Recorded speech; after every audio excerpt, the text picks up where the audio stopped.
एक बार ये वीडियो आप देखें। सुप्रिया जी, वो कह रहे हैं कि कुढ़कर विपक्षी नेता जो है वो लड़ाकू हुए जा रहे हैं पीएम के लड़ाकू विमान पर सवारी को लेकर। मतलब अब इसमें क्या प्रॉब्लम है? आप लोगों के कार्यकाल के वक्त भी राष्ट्रपति प्रतिभा पाटिल जी, कई लोग हैं जो चढ़े हैं ऐसे विमान पर। अभी बदत है भाई, अभी बदत है, अभी किया ना, अभी बदत है। दोस्तों, देश में आम लोगों के बीच जो गुस्सा मौजूदा सरकार के प्रति है वो इस देश की मेन स्ट्रीम मीडिया कभी आपको नहीं दिखाती।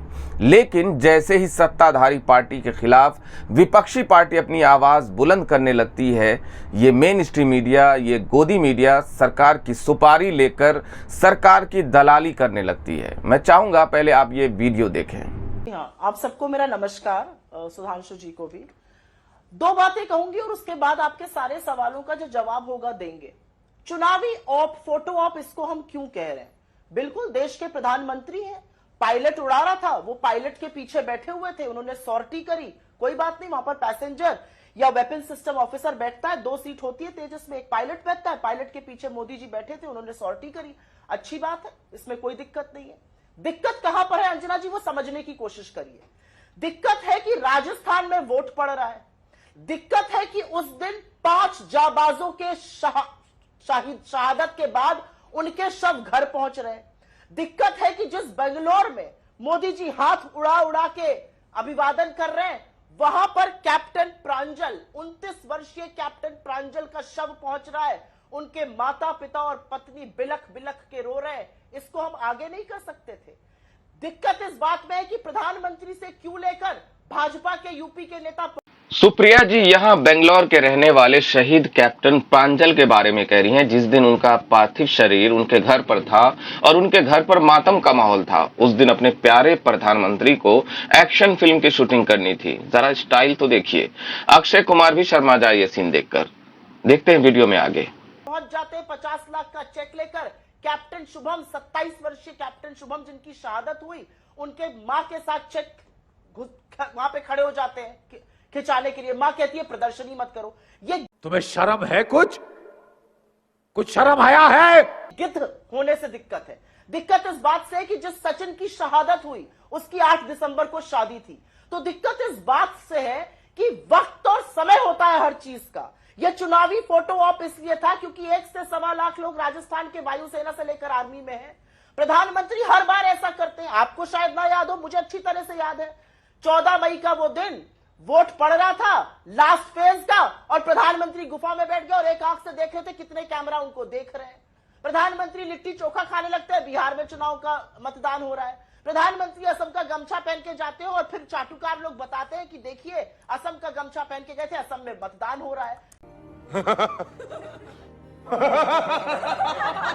वैक्सीन लगवाने। तो मेरा अपना मानना नहीं है, समय से दिक्कत है। समय गलत था। 5 जाबाजों की इस देश में शहादत हुई। और यहां पर मैं एक चीज बड़े पुरजोर तरीके से बोलना चाहती हूं। 2021 से मोदी जी ने एक नई स्ट्रैटेजी अपनाई है। मोदी जी किसी भी जाबाज की शहादत अगर कश्मीर में होती है तो उसका उल्लेख नहीं करते हैं, श्रद्धांजलि का या संवेदना का एक शब्द नहीं बोलते हैं। और यही उन्होंने इस बार भी किया। 5 जाबाजों की शहादत हो गई, जिसमें से 2 ऑफिसर थे, 2 यंग ऑफिसर्स, 30 साल से कम के कैप्टन। उनके शव उनके घर पहुंच रहे थे, लाशें उनके घर पहुंच रही थी और प्रधानमंत्री अभिवादन कर रहे थे तेजस पर बैठकर। समस्या उससे है। हर चीज का, हर अपॉर्चुनिटी का एक टाइम होता है। देश शोक में डूबा था। प्रधानमंत्री मोदी ने 2021 से संवेदना और श्रद्धांजलि का एक शब्द बोलना कश्मीर में हुई शहादत के लिए बंद कर दिया है। रिकॉर्ड उठाकर देख लीजिए, अनंतनाग हो, राजौरी हो, पुंछ हो, कोई भी इलाका हो। ऐसा क्यों है? यह दिक्कत है। ठीक है, तुम चुल्लू भर पानी में जाके डूब के मर जाओ। जी, प्रॉब्लम यह है कि प्रधानमंत्री वर्ल्ड कप के बाद अगर खिलाड़ियों की हिम्मत और हौसला अफजाई के लिए ग्रीन रूम में जाए तब कांग्रेस पार्टी को दिक्कत हो जाती है। पीएम अगर कहीं यहां पर, जैसे उन्होंने फ्लाइट उस दिन उड़ान भर ली, मतलब ऐसा लगता है कि पूरा का पूरा जो सोशल मीडिया नैरेटिव है कांग्रेस पार्टी का, वो पीएम की हर हरकत पर, जिसमें शायद बहुत बड़ा कोई मतलब ऐसा विवाद नहीं भी हो, उसमें विवाद पैदा करने के कुछ तस्वीरें ऐसी पोस्ट की जा रही है जिसमें कैमरामैन को सर्कल कर करके दिखाया जा रहा है। ये तो हर प्रधानमंत्री के साथ कोई ना कोई कैमरामैन और ऐसे लोग जाते ही जाते हैं हर जगह। अब हर चीज पर एक विवाद क्या पीएम के खिलाफ कुंठा नहीं है? वाह बेटा, लगता है तुम गू खा के ही मानोगे। आपके सवाल का मैं दो टूक जवाब दूंगी, लेकिन मान्यवर को कुछ बातें याद दिलानी जरूरी है। जब 26/11 हुआ और डिसाइसिव कार्रवाई की गई तो वहां पर दो चीजें हुई थी। अगले दिन गाजे बाजे के साथ गुजरात के मुख्यमंत्री वहां पर प्रेस वार्ता करने, जब अभी ताज में रेस्क्यू ऑपरेशन चल रहा था, नरेंद्र मोदी जी पहुंच गए थे प्रेस वार्ता करने, अपनी गंदी राजनीतिक रोटियां सेकने। अरे बाप रे, ये तो धोती खोल रहा है। पहली बात याद दिला दूं दर्शकों को। दूसरी बात दर्शकों को याद दिलानी जरूरी है। आपने बिल्कुल कहा, शहादत हुई थी, बहुत सारे लोग मारे गए थे, उसमें से एक बहुत वीर सपूत इस भूमि के हेमंत करकरे थे। और हेमंत करकरे को किन अपशब्दों से आपकी प्रज्ञा ठाकुर ने नवाजा है, उस पर कोई टिप्पणी करिएगा, तब आगे की बात होगी 26/11 पर। 26/11 में सबसे बड़ी शहादत हेमंत करकरे की हुई, और हेमंत करकरे को क्या क्या आपकी सांसद प्रज्ञा ठाकुर ने नहीं कहा, जो महात्मा गांधी को भी गरियाती है। यह अलग बात है कि प्रधानमंत्री उनको दिल से माफ नहीं कर पाते हैं। तो 26/11 पर जब प्रज्ञा ठाकुर से कान पकड़ के उठक बैठक करवाइएगा, तब अगला शब्द बोलिएगा। अब बराक ओबामा जी की किताब आपको याद आ गई, बड़ी अच्छी बात है। बराक ओबामा जी की किताब तो छोड़िए, जब अभी प्रधानमंत्री मोदी यूएस गए हुए थे तो बराक ओबामा जी ने एक स्टेटमेंट दिया था that India risks being pulled apart if the ruling BJP government keeps pushing the minority sentiment apart, pulling apart if the minority community is not respected. उन्होंने यह शब्द कहा और भारतीय जनता पार्टी, चरण चुंबकों की फौज, पूरी भक्त मंडली, ओबामा ने कितना बड़ा देशद्रोह का काम किया है भारत के खिलाफ, कितनी बड़ी इंटरनेशनल साजिश करिए, वो प्रूफ करने पर तुल गए थे। तो मैं पूछना चाहती हूं कि आप ओबामा को कब सही मानते हैं, जब वो अपनी किताब में कुछ लिखते हैं या जब वो मोदी जी को खुले आम कैमरे पर बैठकर नसीहत देते हैं? क्योंकि तब मेरा और आपका शो भी हुआ था और आपने उनके लिए काफी आपत्तिजनक भाषा तब भी यूज करी थी। सही पकड़े हैं। अब आपसे बात कर लेते हैं मौसम पर, बड़ी जरूरी बात है। बहुत अच्छा आपने कहा, मौसम ठीक होना चाहिए तभी सॉर्टी हो सकती है। अरे खुद मौसम विशेषज्ञ वहां पहुंचे थे, रेडार थ्योरिस्ट तो है ही ना हमारे प्रधानमंत्री। बादल हो जाते हैं तो उससे रेडार नहीं दिखता है, ऐसी थ्योरी वाली प्रधानमंत्री जी पहुंचे थे। हर चीज का मखौल बनाना जरूरी नहीं है। राजस्थान के चुनाव पर आपको उसी दिन करना था, लेकिन मुझे ज्यादा गहन आपत्ति इस बात की है कि जिस दिन 5 जाबाजों की शहादत हुई, जिस दिन उनके शव घर आ रहे थे, जिसमें से 2 यंग कैप्टन शामिल थे, उस बेंगलोर में शव यात्रा निकल रही थी जहां पर प्रधानमंत्री सौटी करके हाथ हिला रहे थे और वाहवाही पा रहे थे। आपको लगता है कि ये प्रधानमंत्री को सूट करता? और एक बात आपसे और कहती हूं, 16वां दिन हो गया है, इस देश के 41 नागरिक एक टनल में फंसे हुए हैं, किसी को नहीं पता वो कब निकलेंगे। आपने गाजे बाजे के साथ कुछ रेस्क्यू ऑपरेशन करने के लिए मीडिया को लेकर उसने कहा दिसंबर 25 तारीख भी हो सकती है। मीडिया इसमें ज्यादा फोकस कर रहा है कि रेस्क्यू कैसे किया जा रहा है। एक शब्द नहीं पूछा जा रहा कि क्या यह टनल बननी चाहिए, क्या इसको मान्यता प्राप्त है, क्या नवयुग इंजीनियरिंग को बैन करना चाहिए क्योंकि पहले भी उनके साथ एक ऐसा हादसा हो चुका है। तमाम ऐसी बातें। 41 लोग फंसे हुए हैं, उसकी टो 3 दिन पहले ली गई जब रेस्क्यू ऑपरेशन शुरू हुआ, नहीं तो उसके बारे में कौन चर्चा कर रहा है। प्रधानमंत्री अभी वहां पहुंच जाए, 24 घंटे चरणवंदन होगा टीवी चैनल्स पर। तो दिक्कत की बात यह कि ओबामा अगर आपके खिलाफ बोले तो ओबामा गलत है। ओबामा की किताब को हम सेलेक्टिवली कोट करेंगे। 26/11 में हेमंत करकरे के खिलाफ हमारी सांसद बोलेगी, हम उस पर कुछ नहीं कहेंगे, सुई पटक सन्नाटा। लेकिन हम 26 मेरे सवाल का आपने जवाब नहीं दिया सुप्रिया जी, तो उस पर कुछ नहीं कहेंगे। सुप्रिया जी मेरे सवाल का जवाब नहीं दिया। मैं क्या विपक्ष की कुंठा है कि उनके हर कदम पर एक विवाद खड़ा किया जाता है? तेरा तो गेम बजाना पड़ेगा। किस बात की कुंठा करेंगे हम?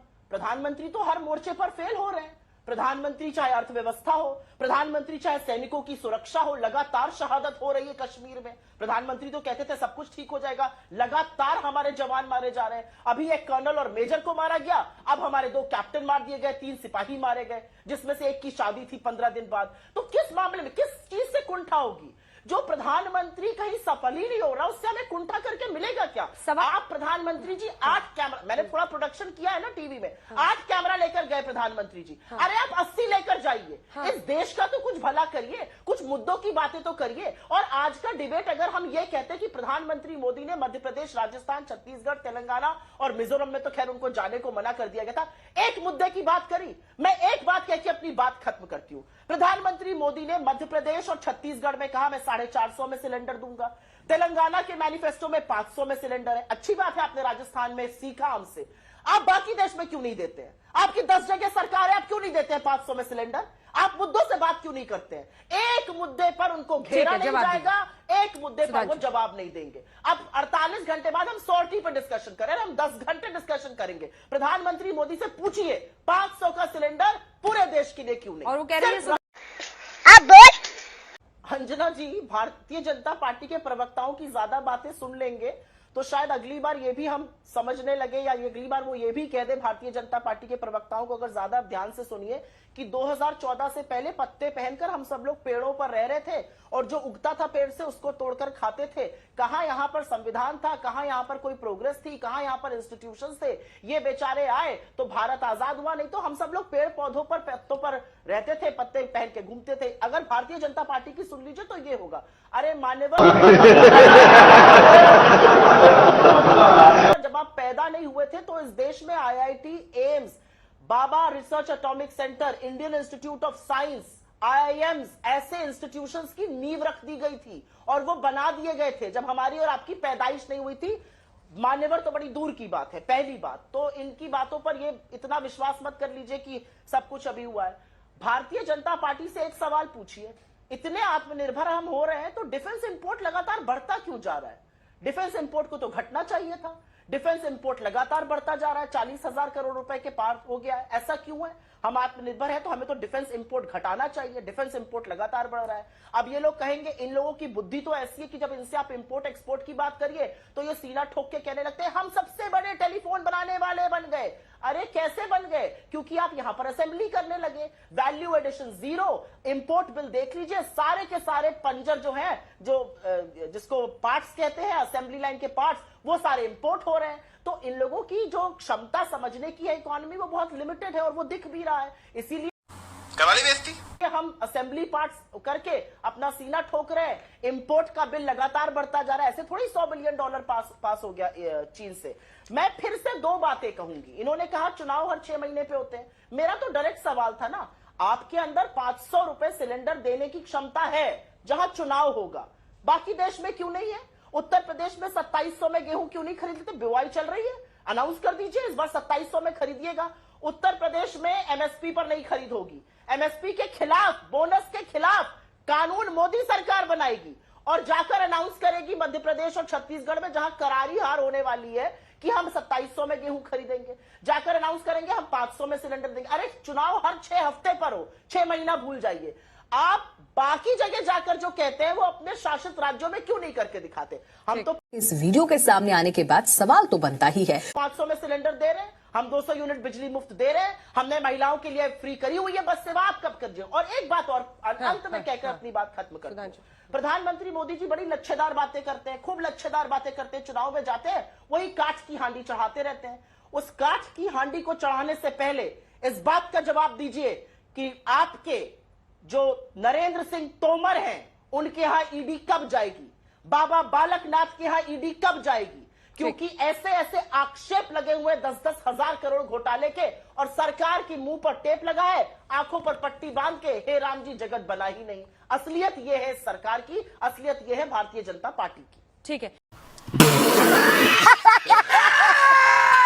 इससे पहले कि मैं सुधांशु जी का इसका जवाब लूं, मुझे अभी अभी याद आया कि 6 नवंबर को, जिस दिन 7 को वोटिंग थी, 6 नवंबर को अगर मैं सही हूं तो रात में राहुल गांधी केदारनाथ पहुंच गए थे वोटिंग के पहले। वो भी वही कर रहे थे जो मोदी जी करते हैं? हाँ, गए थे। नहीं, आपने अच्छा सवाल पूछा और मैं आपसे भी इस बात का आग्रह करूंगी। मोदी जी उठ जाएं, बैठ जाएं, सांस ले रहे हैं। कहां पहुंच गए? 43 मिनट तक मोदी जी की हर स्पीच हर चैनल पर, इंक्लूडिंग आपके यहां लाइव होती है। हमारी कितनी रैली आपके यहां लाइव दिखी, हमारे कितने रोड शो आप लोगों ने लाइव दिखाए, चाहे मध्य प्रदेश हो, चाहे छत्तीसगढ़ हो, चाहे राजस्थान हो, चाहे तेलंगाना हो। 44 रैली हुई है पिछले 4 दिनों में, राहुल जी की, प्रियंका जी की और खड़गे जी की। कितनी लाइव दिखाई गई टीवी चैनल्स पर हिंदुस्तान में, ये मैं जानना चाहती हूं। कितने चैनलों ने 8 कैमरा लगाकर, जैसे मोदी जी को आज तिरुपति बालाजी में दिखाया जा रहा था, कितने चैनल्स और दिखा रहे थे राहुल जी को, ये मुझे बता दीजिए। राहुल जी ने तो गर्भगृह में जाकर मना कर दिया कि नहीं, फोटो मत लीजिए, गर्भगृह में फोटो नहीं लेनी चाहिए। मेरे सवाल का जवाब तो है नहीं सुप्रिया जी। हमारी आस्थाओं का जो प्रतीक है, मैं बता रही हूं, नहीं है सवाल का जवाब। आपके लिए सवाल का जवाब है। भारत जोड़ो यात्रा में 4 रिपोर्टर आपके साथ रहते थे। दोस्तों, वो नवाजुद्दीन सिद्दीकी का मशहूर डायलॉग है ना कि कभी कभी लगता है पुनीच भगवान है, तो अपने मोदी जी का भी कुछ ऐसा ही फीलिंग्स आने लगी है अभी। वीडियो में आगे देखिए कि कैसे गोदी मीडिया की धुलाई जारी रखती हैं सुप्रिया जी। क्योंकि शेषनाग के नीचे भगवान विष्णु का वास होता है। क्या भारत जोड़ो यात्रा जब राहुल गांधी कर रहे थे, ना अंजना जी, मैं तो लगातार भारत जोड़ो यात्रा जब कर रहे थे राहुल गांधी, तो 4 रिपोर्टर आज तक के साथ रहते तो भगवान विष्णु। हाँ ठीक है, आप पूछ लीजिए, अपना सवाल पूछ लीजिए। ना अंजना जी, 1 मिनट। अंजना जी, अब आपने दुखती रग पे थोड़ा सा हाथ रख दिया, तो अब सुनना पड़ेगा।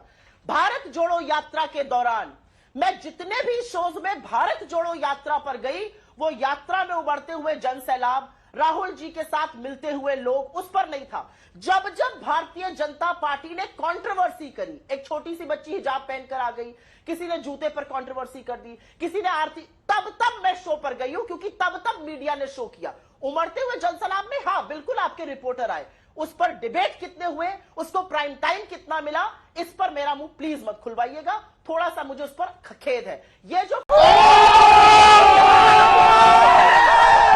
फोटो है ना, ये मेरे लिए थोड़ी मेरी धार्मिक मान्यताओं को आहत करती है। शेषनाग के नीचे भगवान विष्णु है, उनको छुपाकर एक फोटो रिलीज कर दी गई। भारतीय जनता पार्टी को मैं ऐसे ही ढोंगी थोड़ी कहती हूं, ये फोटो उसका प्रमाण है। फोटो नहीं, प्रधानमंत्री मोदी की सॉर्टी उनके राष्ट्र प्रेम के ढोंग का प्रमाण है, क्योंकि जब जाबाजों की शहादत होती है तो देश शोक में डूबता है, हाथ हिलाकर अभिवादन स्वीकार नहीं करता। तो देखा आपने कि सुप्रिया श्रीनेत जी ने सुधांशु त्रिवेदी जो बीजेपी के प्रवक्ता हैं, कैसे उनका मुंह बंद करा दिया, और अंजना को तो आईना दिखाया है। आपने देखा कि किस तरह से ये गोदी मीडिया के पत्रकार पत्रकारिता का स्तर न जाने और कितना नीचे गिराएंगे। ऐसे एंकर को या इन पत्रकारों को सुपारी पत्रकार कहना बिल्कुल गलत नहीं होगा। ऐसे ही पोल खोल और गोदी मीडिया को एक्सपोज करने वाली वीडियो देखने के लिए चैनल को सब्सक्राइब कर लें, वीडियो को लाइक और शेयर भी जरूर कर दें। शुक्रिया।